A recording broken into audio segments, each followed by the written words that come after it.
What's up, man? It's your boy, Mr. NIKBAGTV, aka Blogaholic, back in the building, back in the mix. Right now, I want to hit y'all with this, man. Top 10 things you believe, or top 10 things I believe that killed hip-hop in New York. Or should I say, the top 10 things that killed New York hip-hop. Or should I say something like cool, like top 10 things that shitted on New York hip-hop, son? Like, what can I say cool? I don't know. I'm getting too old for this, man. This is go about this. Let's say the top 10 incidents that critically wounded New York's hip-hop music scene. That too formal for y'all? Anyway, I'm done with the side jokes, man. Let's get into this. This is top 10 things right here. This is 10 things from 10 to 1 that I feel that basically just ended New York's hip-hop dynasty. This is the top 10 things that just took pieces of the dynasty and snatched the chrome off the clutches of the people who could have been the next one. If that makes any sense. Okay, number 10. Number 10 thing that I think happened that caused the demise of New York hip-hop is memes. This is why I'm hot. This song right here, when it came out, at least me, personally, I listened to it, I was like, okay, Atlanta just got like every rapper, like all the rappers from Atlanta. He's from New York. What? He's not. I mean, I looked at the video and I was like, whoa, this dude looks like he's from, I guess he's from New York. I don't know. It was one of them songs that came out from a New York artist that didn't sound influenced by anything New York. And I think that caused the downfall of New York hip-hop. Number 9, another song, Biggie's Notorious Thugs. Now, when that song came out, you know, I bet people was kind of like, whoa, Biggie and the Bone on the same album? I don't get it.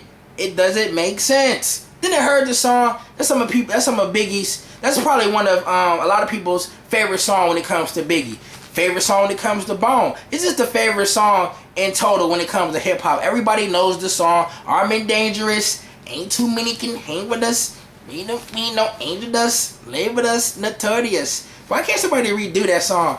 Giving them ain't dust. Straight up Notorious. That'd be kind of crazy. That'd be crazy. But yeah, Notorious Thugs. You know, got the Midwest Gods, the Bone Thugs and Harmony crew. They don't just rap. They not rappers, but they are thugs. Them guys came through, made a classic joint, man. I think that helped, you know, some of the demise, some of the downfall of New York hip-hop. Number 8, another song. Jay-Z's Big Pimpin'. I know some of y'all probably thought this was going to be on the list. Jay-Z's Big Pimpin' definitely helped the demise of New York hip-hop. Like, this was Jay-Z kind of almost to the pinnacle, or almost reaching the heights of the king of New York, supposedly. A lot of people looking at Jay-Z as being the next king of rap even. But he wasn't quite there, but he was reaching to those aspirations. There still was a couple of dudes that was holding it down a little bit more than Jay at that time. But Jay was definitely becoming a force to be reckoned with. That was volume 3 right there. After, as a matter of fact, he was on his way because that was after volume 2. So by that time, Jay-Z probably was in position of being probably the king of rap about at that time. Yeah, I think it was. After volume 2, he pretty much took the title, whatever you want to call it that. But getting back to Big Pimpin' featuring Pimp C and Bun B, UGK, definitely one of Jay-Z's classic cuts.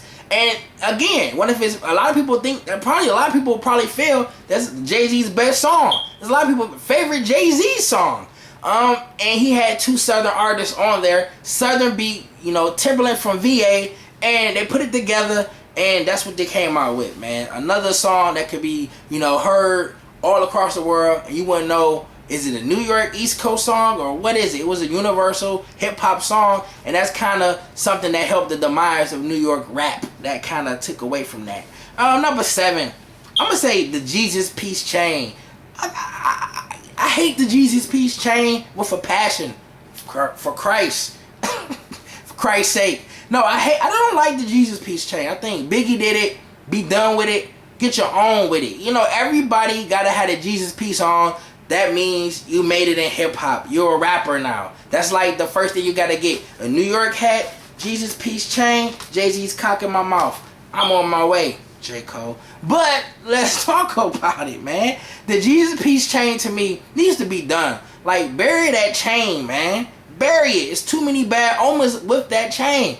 New York hip hop can never be what it can aspire to be, or what it once was, unless the Biggie Jesus Peace chain is annihilated. Somebody get on that, man. Number 6, Puffy not promoting the locks, man. Had keys but couldn't work the locks. Shout out to Kanye West when he actually used to rap. But really, man, Puffy not pushing the locks like he should have, or letting the locks be themselves when they first came out, kind of, you know, stopped the whole momentum of the East Coast, man. Even it kind of stopped bad boy music a little bit if you think about it, man, because the locks was just another generation of that ghetto rugged jigginess. I mean, they had a song called If You Think I'm Jiggy. That Rod Stewart shit. But peep it though, man. Like, Puffy stopping the locks progression, or letting them do what they want to do as some chords, and just tinker with them a little bit. Him not allowing them to organically become what they could have become kind of hurt New York hip hop. And also, gotta give a little blame to the locks too, because they probably was, I'm just from the outside looking in. Even some of the articles I read of Jadakiss talking about the bad boy days, they was kind of, you know, stubborn. They didn't want to do a lot of stuff. They claimed they didn't like putting on the shiny suit, but when you seen them, they was smiling just as much as Mace was. Number 6, and oh yeah, one more thing about the locks. We liked you better in that shiny suit. Shout out to Benny Siegel, the God. Number 5. This is something I feel that kind of, you know, really hit New York hard, man. And I think it's Jay-Z not doing songs with DJ Premier. I think the last time, and I might be wrong, I didn't do my research. Somebody type that there. I think the last time Jay-Z and Premier collaborated on the album was Volume 3. I remember when Black Album was coming out, and a lot of people assumed that it was going to be done strictly by DJ Premier. At least I was one of the people who thought that. And I think Jay-Z, you know, him not working with Premier as much as he did in the beginning of his career, kind of made that shift to people not really caring about East Coast beats as much. You know, Premier, he's an East Coast beat maker, and you got the best rapper from the East Coast at that time not even using Premier beats. Kind of hurt him, kind of hurt New York hip hop. And that's just me from Detroit looking in. If I can see it, y'all better see it in your boy. But let's get to number 4, man. Nas, the homie Nas, man. Nas helped the demise of the East Coast or the New York rap scene by itself also, man. He was another guy kind of, you know, left Premier alone. He got back with him a little bit after the fact, but in that pivotal time where the East Coast was crumbling, when the West Coast was just dropping platinum, quadruple platinum, all that crap, and Nas went with Dr. Dre, and they did the Firm album, and it was, some people think it was a classic album, some people think thought it was a flop. Even Dre said when the Firm flopped, your third blood, you know.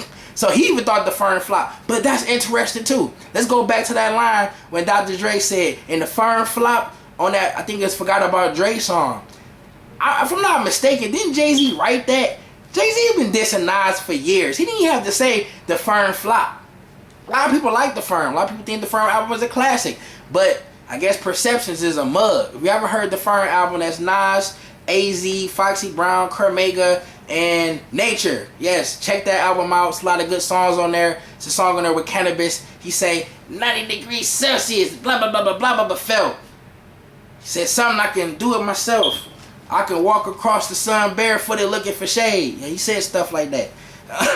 Yeah, but I think Nas allowing Dr. Dre to like take control of Nas' career was weird to me. That's like East Coast, West Coast, and then the West Coast go to the survivor of the East Coast and make a CD together, and we were supposed to all join hands. I think that kind of lessened the whole appeal of New York hip hop, and it kind of made people say, if we want to blow up, we got to go out or change our style, different stuff like that. Number 3 on my list. It is probably a little bit high, but I wanted to save it for shock value. Sorry, folks. Fabulous, man. Fabulous not actually getting into a battle with Jay-Z hurt the New York rap scene a lot, man. I think Fabulous at the time when he came out, he was the young gunner, the young New York rapper. Jay-Z was an established rapper, and at that time, I thought Fabulous should have took a shot at Jay-Z and got it popping. I think that would have made people worry more about East Coast rap for another 3 or 4 years before they just completely just been nothing since then. But if you get what I'm saying, I think Fabulous should have battled Jay-Z. I think that would have been good for New York rap. I think it should have happened. That's one of the reasons why hip hop, New York is not the quote unquote #1 spot of hip hop right now, because Fabulous did not battle Jay-Z. That's just my thoughts. Number 2, this is another big one. 50 Cent not getting signed to Def Jam.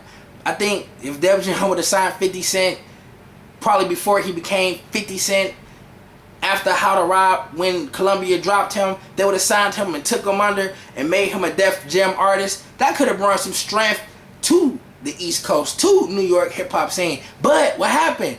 Dre got him, Eminem got him. He was an Interscope artist. He was an East Coast artist, but had a West Coast kind of backing, a kind of flavor, a kind of aura to him, if you want to add that. So I think 50 Cent not going to Def Jam hurt the East Coast, hurt New York rap a lot. Number 1 on my list, and this comes at no surprise, I think the #1 reason why the New York rap scene, hip hop scene fell off is because of Tupac Hit 'Em Up. I think Hit 'Em Up still one of the most aggressive rap battle songs I've heard, besides Royce the 5 9's, Malcolm X. I didn't want to give him a shout out for no reason, but I had to keep it real with myself. But yeah, Tupac's Hit 'Em Up, I believe that probably was the biggest just body blow to New York, East Coast rap, the New York hip hop scene and all that, man. But y'all heard my story, or yours. Eat your